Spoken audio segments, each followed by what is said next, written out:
Hoje aqui conversando com você sobre fé racional. Impressionante, né? Às vezes as coisas são tão simples, mas são tão complicadas.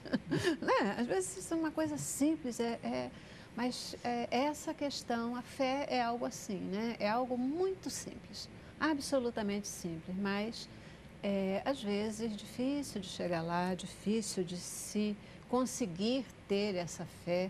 Daí a importância da gente entender o que é fé, de entender que ela pode ser desenvolvida, de entender que a gente pode aprender sim a ter fé, que a gente pode buscar um caminho de encontrar essa fé e poder desenvolvê-la. É muito bom poder estar conversando com vocês aqui hoje sobre esse tema mesmo, né? Mas essa questão, então, qual é a diferença, se é que existe diferença, provocativamente, entre fé e pensamento positivo? Existe diferença? Eu tenho uma opinião com relação a isso, que a diferença ela é bem tênue, na verdade. É muito grande, na verdade, mas é pouca na hora de mostrar. Porque o pensamento positivo e a fé, elas caminham na direção de uma conquista. Mas a diferença está onde você põe. Quer dizer, o pensamento positivo sou eu buscando a minha vitória. O pensamento de fé sou eu olhando para Cristo para alcançar a minha vitória, ou olhando para algum outro ponto, quem tem a fé em alguma outra coisa. Então, a diferença para mim está nisso. Quer dizer, o pensamento positivo sou eu buscando. Eu vou conseguir, eu vou vencer. O pensamento de fé, eu vou vencer com Cristo. Ele me deu essa vitória já é minha, porque eu estou focando em algum lugar. Então, acho que está nesse ponto. Te ouvindo, parece que o pensamento positivo ele é um tanto egoísta, né? Não vejo pelo lado egoísta, mas eu vejo pelo lado de que a pessoa está tentando sozinha, ela não se segurou em Cristo, ela não segurou em nada, ela tentou sozinha. Eu vou vencer, não dependo de ninguém, eu vou conseguir isso aí. Uhum. Eu acho que o pensamento, ele é meio egoísta. Porque essa questão da nossa fé, da nossa convicção em Deus, ela nos leva a uma palavra linda, que eu acho que tem tudo a ver com a fé, a dependência. Né? A fé, ela gera uma dependência, e é a dependência divina. Né? Então, se não for Ele... O pensamento positivo está baseado na autoconfiança. Isso. Sabe que vocês estão falando, e eu lembro, talvez a gente pudesse dizer assim, Paulo tem a resposta para isso. Eu diria assim, pensamento positivo. Posso todas as coisas, ponto. Boa, é isso aí. Fé. Posso todas as coisas naquele que me fortalece. Né?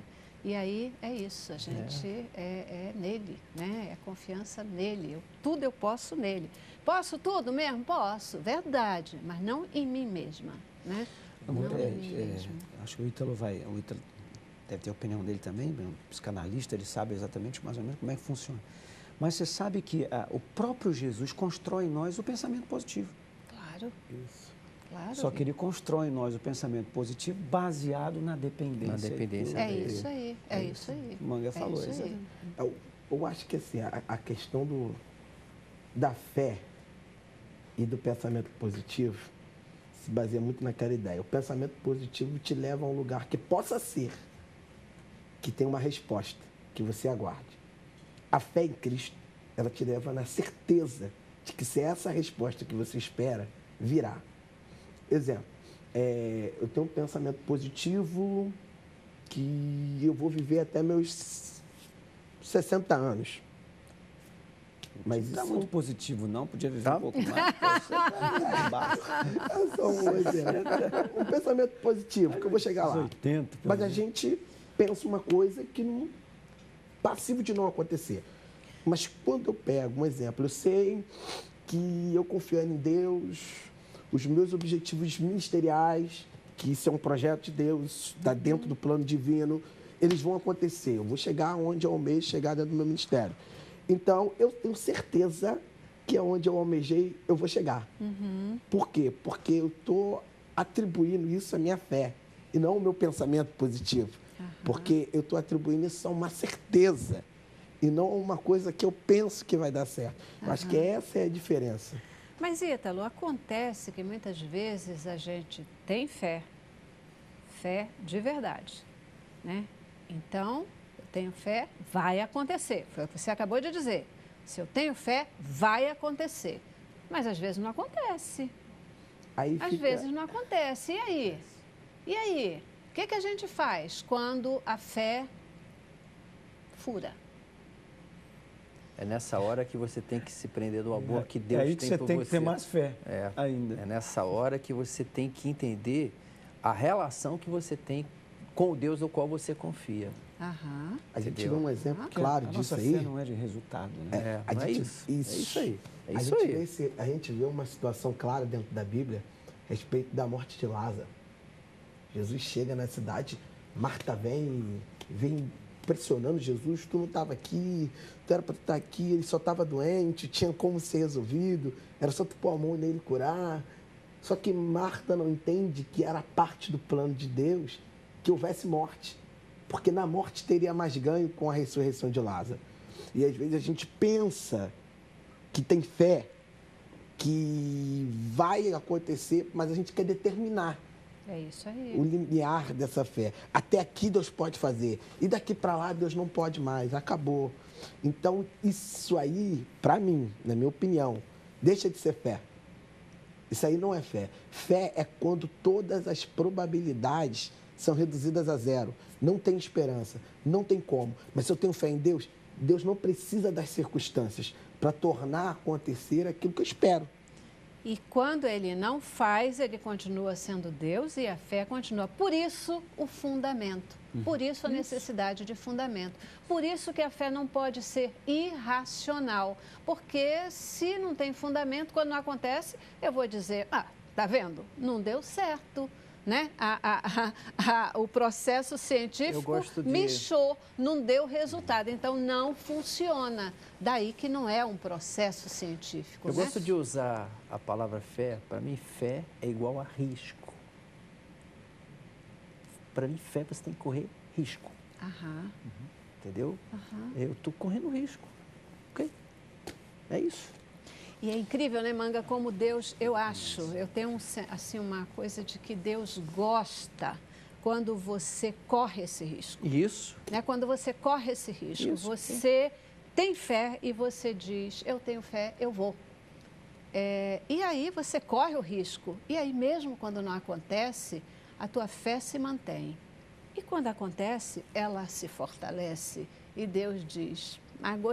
Gostei da tua atitude de fé, né? Isso eu tenho impressão, o meu sentimento, aliás, a minha convicção, não é impressão nem sentimento, é convicção, que Deus se agrada diariamente, aposta de ao fé. acordar, eu digo, eu vou correr risco. Você sabe que o que eu mais tenho pensado, e até quando me falaram sobre o tema e eu comecei a pensar um pouquinho sobre ele, o que mais me preocupou, o que mais me preocupa, não é a questão da fé, conquista da fé, eu vou receber alguma coisa. Que essa aqui é a mais falada, não é? É a mais falada, que né, a gente está aqui debatendo ela. Mas a minha maior preocupação é a fé em Deus em si. O crescimento do ateísmo tem aumentado. E por que tem aumentado o crescimento do ateísmo? Porque nós não estamos nos apercebendo de que a ciência está trabalhando no sentido de desconstruir a ideia de Deus. E isso está sendo ensinado dentro das escolas, que a gente manda os nossos filhos para a escola, para estudar matemática. E todos os grandes PhDs de matemática e física, a maioria são ateus. E as nossas crianças estão sendo ensinadas de que Deus não existe, que eles vieram de uma pedra, de uma explosão, de um Big Bang, e que não foi Deus que construiu. E eles ficam o dia inteiro na escola, depois eles passam um tempinho na igreja para entender que Deus existe. O bombardeio é muito maior. Então, essa preocupação, para mim, é o que mais é o que mais tem que ser discutida na igreja. É a igreja começar a desconstruir e explicar racionalmente por que eu devo crer em Deus e não acreditar, como o ateísmo, de que Deus não existe, nós viemos de uma capa ou que nós viemos de uma explosão. Djalma, eu acho que essa é a maior importância da gente estar falando sobre esse tema hoje aqui, né?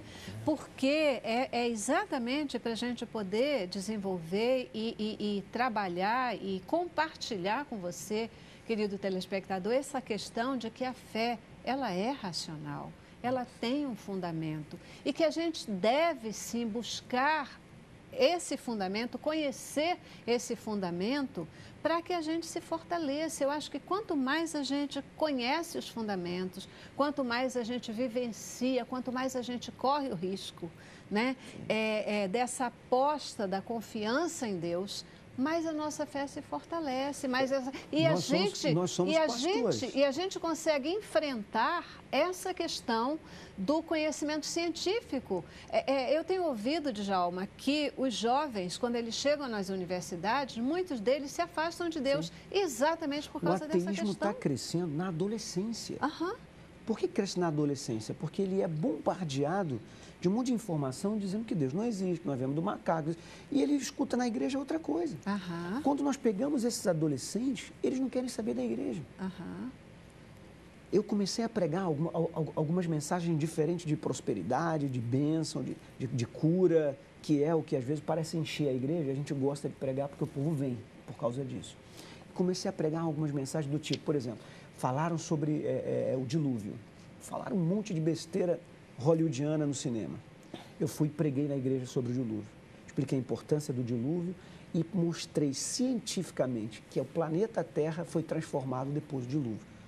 O que tinha de jovem, adolescente, eu fiz em 2 etapas.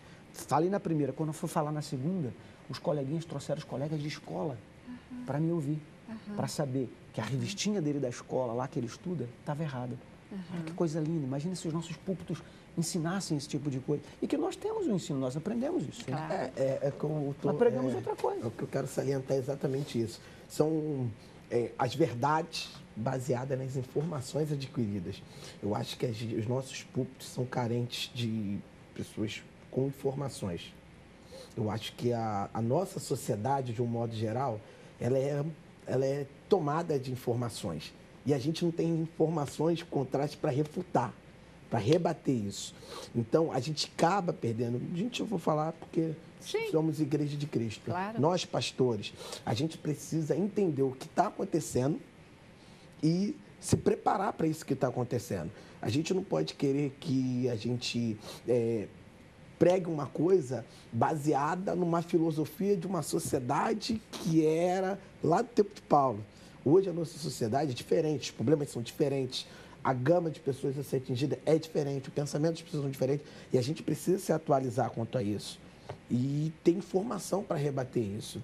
E também salientando não só essa questão do ateísmo nascido por causa das informações, mas também pela questão da fé errada, da falta da pregação de uma fé genuína. Porque qual é a maior motivação que a Igreja de Cristo ela tem que ter? É a volta de Cristo. É saber que existe uma morada que está sendo preparada. É saber que vai haver um arrebatamento. É saber que vai haver um soar da trombeta. E quando a gente poupa essas informações, como o nosso pastor Djalma colocou, muito bem colocado, a fim de angariar um público maior, pregando mensagens de curas, de renovo, de transformação, a gente acaba... Imediatistas. Não, é interessante ele falar da volta de Cristo. Ninguém quer saber desse negócio. Porque a vida aqui está muito boa. E principalmente adolescentes e jovens. Vai falar que Cristo vai voltar, mas espera aí. Isso não me interessa agora, não. Quero saber de outra coisa. Exatamente. Agora, desculpa, eu ia dizer, mas eles vêm para a igreja, eu tenho sofrido, não sofrido, né? É com muito prazer isso, mas eu tenho recebido muito essas perguntas. Pastor, o senhor acredita no Big Bang? Pastor, o senhor acredita que nós viemos do macaco? Pastor, o senhor acredita... Por que não nasce homossexual? Por que então, são perguntas científicas. E a Bíblia não tratou disso, porque a questão ali era só espiritual. Algumas coisas foram tratadas, outras não. Então, nós precisamos pegar o que a ciência hoje mostra. A gente não pode fugir de Santo Agostinho, ou de Agostinho de Hipona, porque ele foi o primeiro a tratar teologicamente isso a nível de fé e razão. E ele diz que a ciência leva à fé, a fé ilumina a ciência ou o conhecimento, que fortalece e aprofunda a própria fé. Então, a gente precisa dar isso para essas crianças. Eu fico pensando que muitas vezes, e tenho conversado muito isso com várias pessoas, de que muitas vezes a gente pega a Bíblia e a gente fala as coisas da Bíblia sem entender exatamente, né? Então, você chega e você começa um versículo da Bíblia que ele sai, mas você não está nem entendendo o que você está falando, né? Tudo que a gente está falando aqui, hoje até já foi falado também, uma questão que eu acho que é a base de tudo isso. A fé vem Pelo ouvir. pelo ouvir. E ouvir o quê? A palavra de Deus. A palavra de Deus. Então, né, se a gente for para a palavra, se a gente estudar, se a gente for buscar as respostas, né, olhar essa coisa da ciência à luz da Bíblia, certamente a gente vai conseguir entender e a gente vai conseguir fortalecer a nossa fé. Em vez de perder a fé, muito pelo contrário, a gente vai ter muito mais fé, né? Basta a gente olhar para o que está acontecendo aí no mundo. Está tudo dito na Bíblia, né? Está tudo dito. Tá E tudo você rodado. também tem que ouvir e averiguar se é isso mesmo. Isso aí. Porque tem muita gente falando coisa que... Que está em... O apóstolo Pedro fala Que está isso, em né? Manga, Se não me engano, primeiro- Luciano Manga 4,16. tem gente falando cada coisa aí que Ele eu vou fala te isso dizer. no capítulo 3 da sua primeira epístola, no versículo 15, se eu não me engano, ele diz que a gente tem que santificar a Cristo nos nossos corações, ou seja, tenha fé, mas esteja preparado para responder às pessoas qual é a razão da tua esperança. Você tem fé, mas você tem que ter razão para explicar às pessoas isso, para que elas possam entender. Fé A fé não racional. é irracional. Fé racional, fé com fundamento, fé com motivação. Quer ver E se uma a coisa gente- que sempre... Eu estou atrapalhando você toda hora. né? Não, se a gente entender isso, vai embora. A gente já tem que parar mesmo, ó, já estourei. Violentamente. Deixa eu ir ia para dar o um intervalo, exemplo. então, e a gente volta aí para considerações de vocês, tá bom? Vamos lá. Cabeça pra cima. Eu quero